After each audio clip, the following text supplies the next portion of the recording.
Hi, today my presentation deals with on-chip rapid control prototyping for education. I am Romain Delpouche from Ampere Laboratory in Stade de Lyon. It's joint work with Lubin Kirel from Microchip Technology, Vincent Léchappé and Arnaud Duvernois from Ampere and INSA. Digital controllers are increasingly present in industrial applications.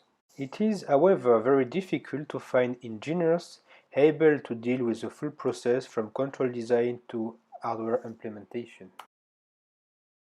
Control design engineers are generally limited to the use of rapid control prototyping systems, which are very expensive, such as DSpace or SpeedGoat.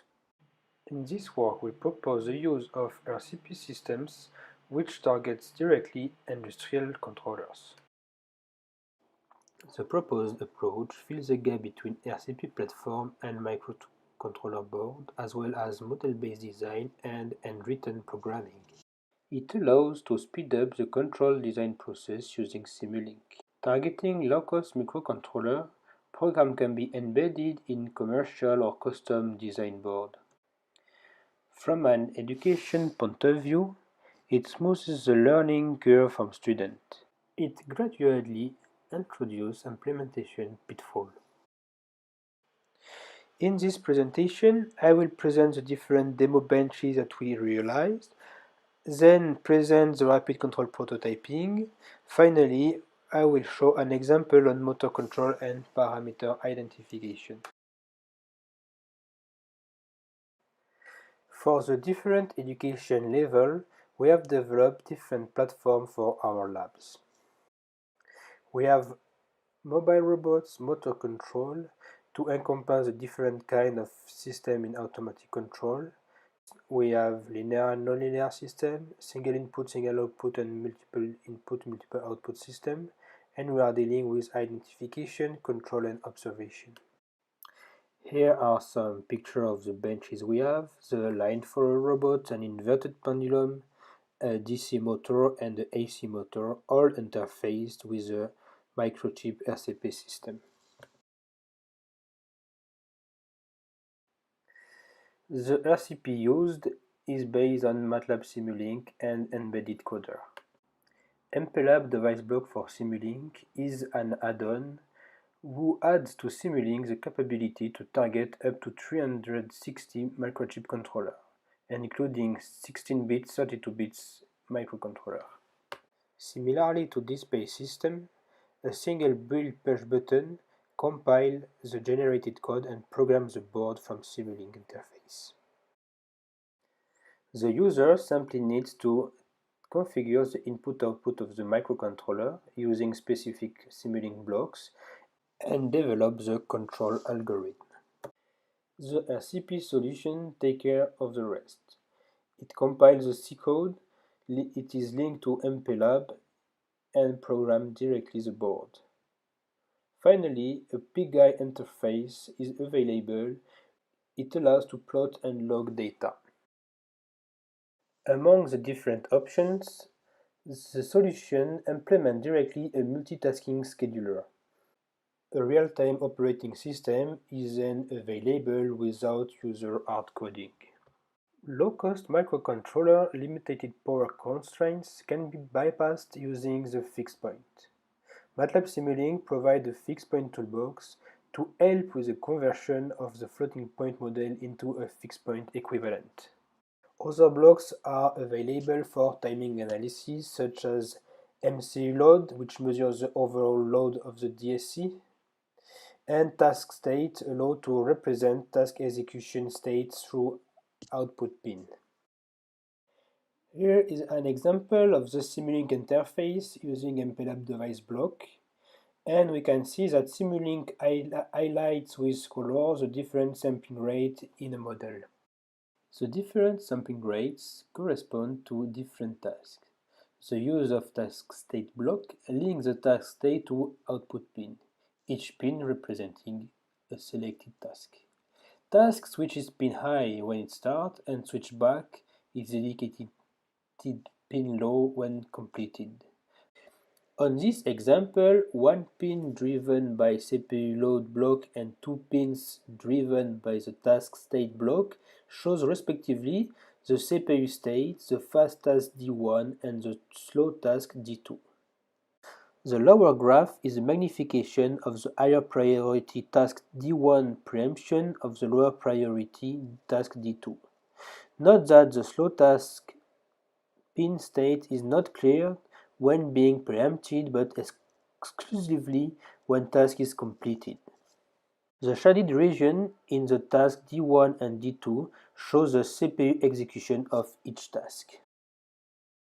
To show the efficiency of this RCP system, let's introduce an example on motor control and identification.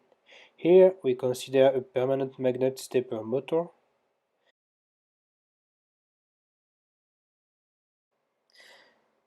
To apply field-oriented control, classical Park and Clark transformations are used in order to obtain a model in the DQ frame.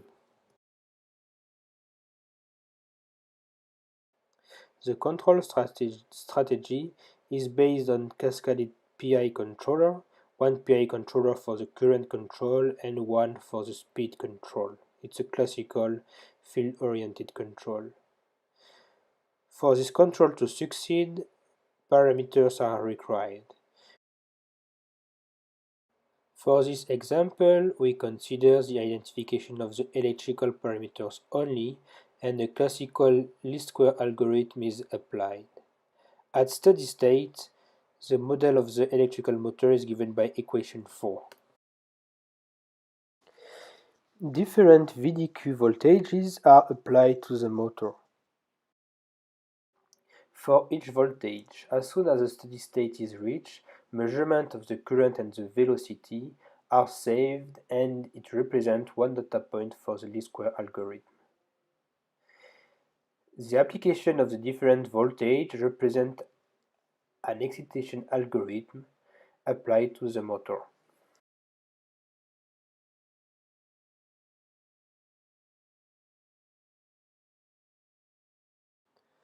The proposed approach uses a microchip MCLV2 board for motor control, and the efficiency of the algorithm was demonstrated on DSPIC as well as M7 SAM microcontrollers.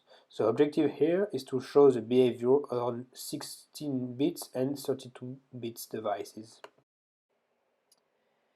The features of the example are sensor motor control, electrical parameter identification. We can also modify the parameter from an interface and modify the closed-loop dynamics. Also, the DC voltage is measured such that the control law is adapted to the source. Two different microcontrollers are considered as well as two different PMSM in order to show the behavior. As you can see on this slide, the entire model is based on Simulink. Then every control engineer with a minimum knowledge on motor control and Simulink is able to modify the control law and the identification procedure and then rebuild the model on the target. This red box highlights all the pins used on the microcontroller. Inside this subsystem, we have all the blocks dedicated to the system configuration.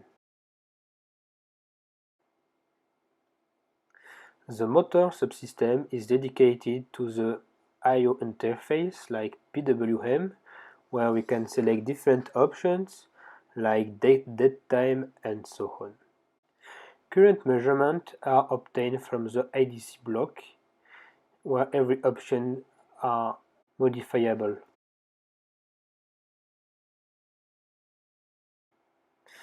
Back to the control, we can enter in a PI controller, and we clearly recognize a PI controller with an integral action as well as a clamping. As mentioned before, a click on Build button will compile and upload the program on the device.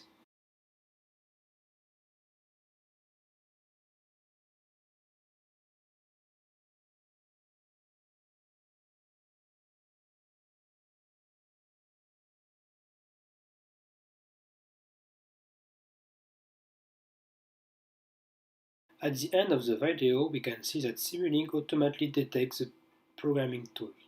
The target device is found and the program is correctly uploaded in the device. For this example, a serial interface was developed to modify the program parameters. Note that once the program is embedded, MATLAB Simulink is not needed anymore. A video of the demo is available on YouTube. On this demo, we show the identification procedure using two different motors. Let's start with the first motor. On the interface, we can see that the DC voltage is measured. The electrical parameters are unknown. If we simply prompt ident on the interface, the identification procedure will start. As you can see, the shaft spins. The least square algorithm is implemented in real time. As soon as a steady state is detected, we can see that the electrical parameter evolves. After a few seconds, the electrical parameters are identified and the control gains are computed. Then, if you prompt run, we can apply the speed control.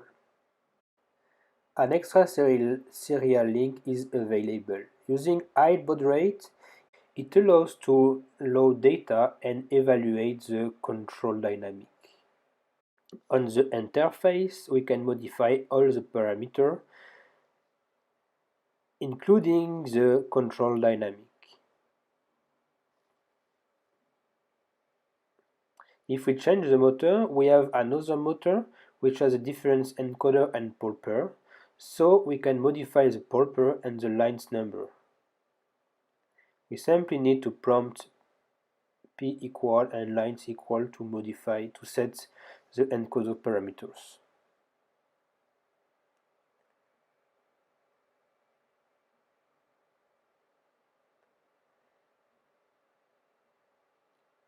Identification starts, and again the least square algorithm is executed, and after a few seconds parameters are obtained.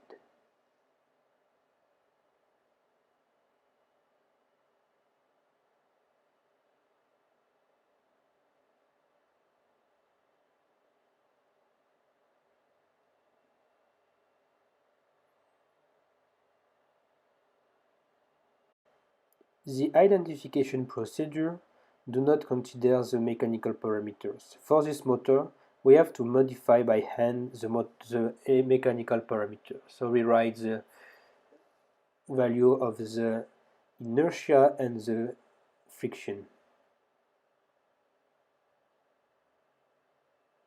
If we run, we can see that the motor spins. The drive friction of this motor being higher, we can observe the effect at zero speed.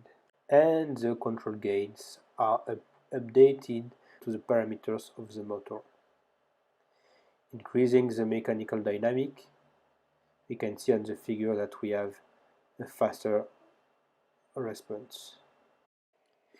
The result for the parameter identification of both motors are plotted here. We can see that in less than 5 seconds, the three identified parameters have converged. In order to show the repeatability of the approach, we have applied for each motor the identification procedure 5 times, and we can see that for every identification the results are very close.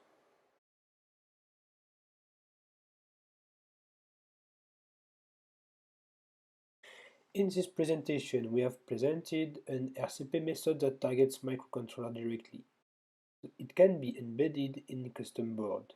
We have developed several examples, and in our opinion, it is an interesting low-cost lab platform for students. Do not hesitate to contact us to share this work.